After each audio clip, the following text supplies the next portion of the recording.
Literature Enhanced Physical Education presents PE Under the Sea. Produced by Lynn Hefele.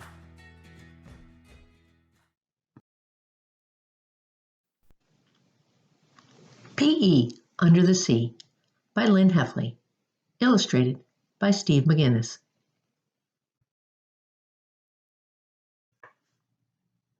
Monday morning, bright and early, Betty the Bluefish rubs the sleep out of her eyes and gets ready for school. It's her favorite day at school because first period is physical education, or PE, as Miss Angelfish likes to call it.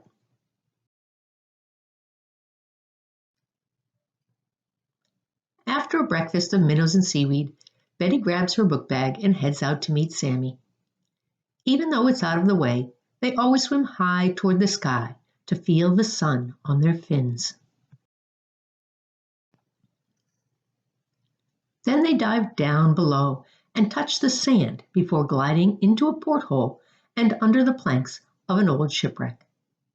The shipwreck has an old rusted anchor that they play on for a while before swimming up and over a small hill. The coral on the other side is beautiful, and they take their time floating over the brain coral, through a cave, to the top of the fan coral, and arrive just in time for the bell to ring for PE. PE class is a mix of all different kinds of sea life. There is Sammy the Swordfish, who is excellent at fencing, but not very good at hide and seek. Sandy the Stingray, on the other hand, is the best at hide and seek, often staying hidden for the entire class. Then there is Sally the Starfish, who has spectacular cartwheel and tumbling skills, and Sean the Seahorse, who can outgallop and jump everyone. Finally, there is Tim the Sea Turtle, who isn't all that good in PE, but he tries his best and always has a good time. Betty is somewhere in the middle, not great at anything, but not the worst either. Her talent is teamwork.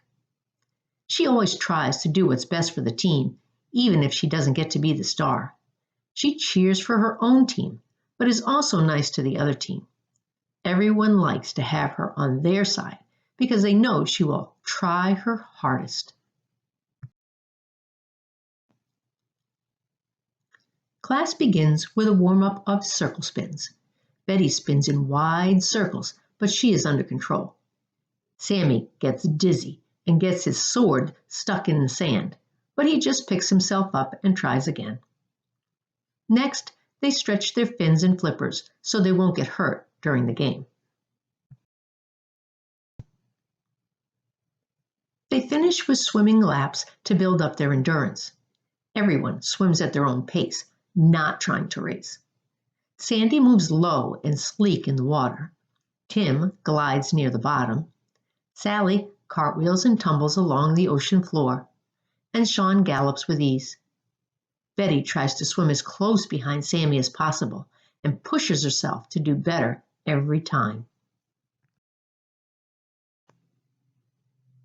Today, they are playing Betty's all-time favorite game, Tickle Tag.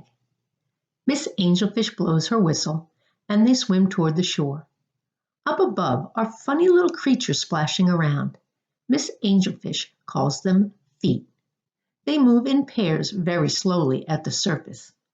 Each foot has 5 odd-shaped thingamajigs on the end of it. They might be called toes. The first toe is the biggest, and the last one is the smallest. Betty can't help but laugh at how silly they look flapping in the water. They are so awkward and loud compared to everything else in the sea. Miss Angelfish calls the students over and splits them into 2 teams. The object of the game is to see how many of those toes they can tickle. The team that gets the most toes wins. The horn blows, and they are off. There are hundreds of toes up above. Sammy gets there first and quickly gets a tickle in by tapping his fin alongside a big toe. Betty's tail fins shake with laughter as the pair of feet splash off and disappear out of the water.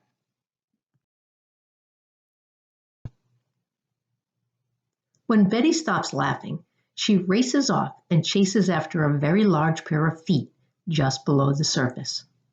With a final burst of speed, she lunges forward and kisses a little toe. The feet splash harder and move quickly away. Betty takes a short break to watch Sandy. She is the most graceful tagger, effortlessly brushing by foot after foot. Below her, she sees Tim and Sally on the bottom of the sea. Betty often feels sorry for them because they rarely get close enough to tickle any toes. As she watches them swim and giggle, she realizes that they are having a great time anyway. Almost all the feet are gone, and the class is coming to an end. The class swims back out to sea, and Miss Angelfish announces the score. Betty's team doesn't win today. She is sad because she likes to win, but she still had fun. The teams swim past each other, giving a high fin, and head off to their next class. Math is next. They're collecting seashells today. Luckily, Andy the octopus is Betty's partner, so she might just be a winner today after all.